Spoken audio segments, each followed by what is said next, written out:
obligations.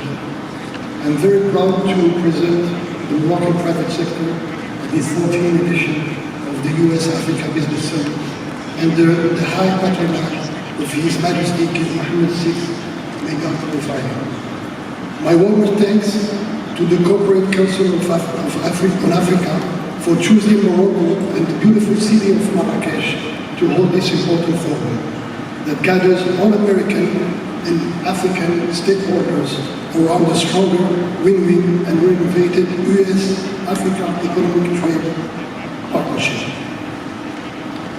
Referring to the eloquent topic given to this edition, building forward together, makes perfect sense considering the challenging global context.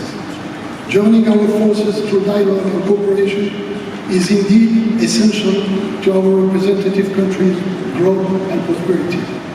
But also to face uncertainty, it is actually the only way to have visibility.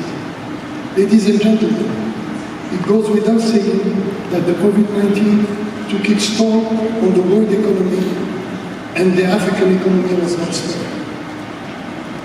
The pandemic generated the deepest global recession in decades, despite the tremendous effort of governments to counter the shock. I would like to seize this opportunity to commend the strong-held cooperation between African countries and the US support in the fight against COVID-19. This sense of solidarity should be reconfirmed now in the economic field. While the world is yet to fully recover from the socio-economic impact of the pandemic, the Russia-Ukraine conflict brought other major economic threats and an unprecedented rise of inflation under the pressure of food, energy, and major commodity prices. According to the World Bank, global growth is expected to fall from 5.7% in 2021 to 2.9% in 2022, significantly lower than 4.1% that was anticipated in January. This situation could be a major threat to the effort undertaken by developed countries like the USA to build a resilient economic recovery and to relocate value chains. It could also compromise the outstanding progress made by the African continent in the last 2 decades.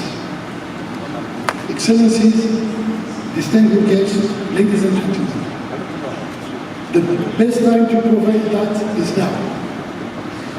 If there are still doubts and questions about Africa's and Africans' ability to be at the center of the recovery dynamic,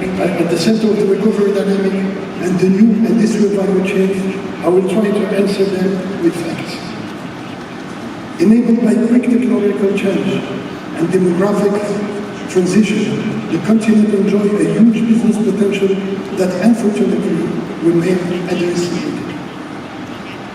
1 in 4 citizens of the world will be African by 2050, representing a buying force of 2.5 billion consumers. Half of this population will be under 25 and very well connected. It is indeed a huge opportunity, but also a big challenge that we can only address by creating more and more jobs. The continent has also a large quantity of natural resources with an important potential of local transformation. These assets make Africa not only very competitive, but the continent of the future. Especially if we take into consideration the implementation of the African continental free trade, which provides immediately access to a market of 1.2 billion consumers.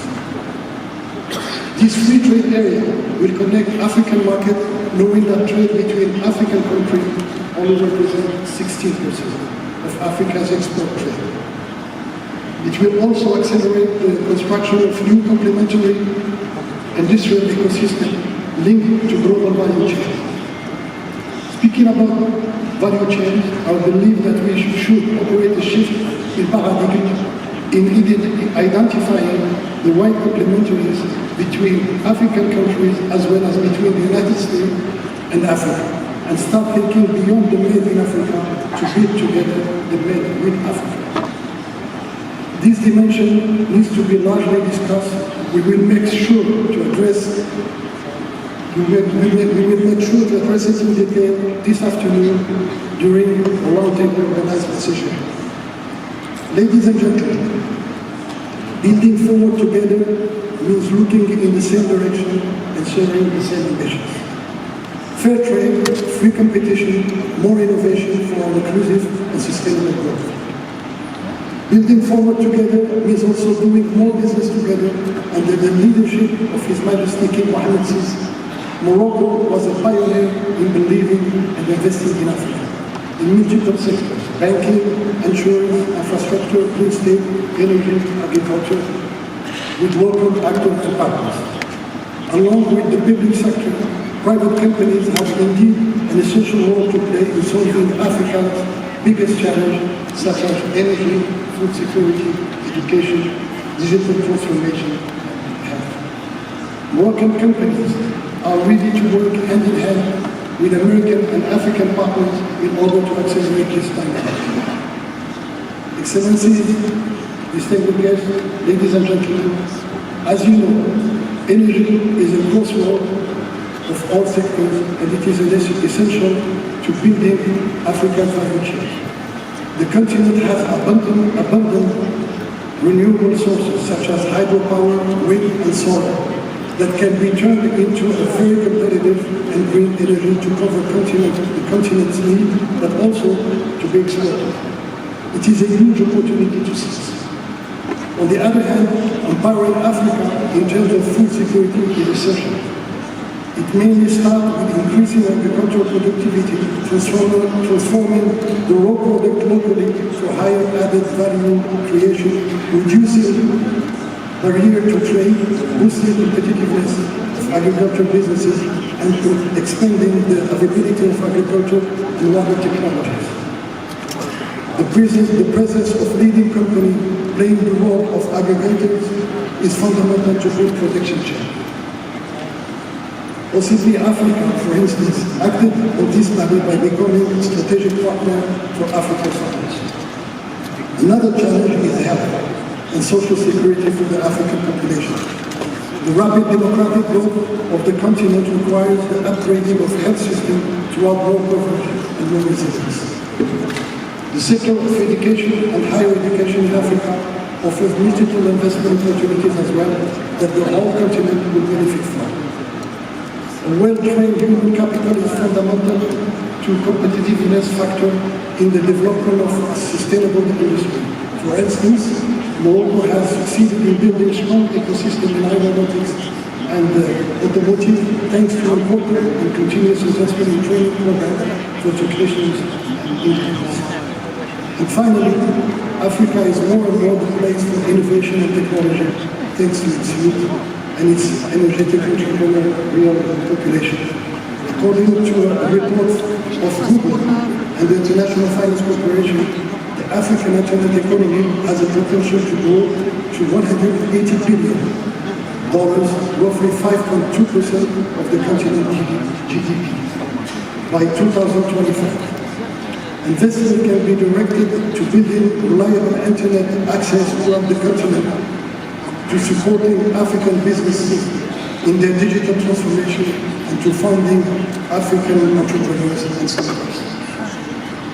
Ladies and gentlemen, building forward together requires, before all, better knowing each other, trusting each other more, believing in our respective potential and capacities.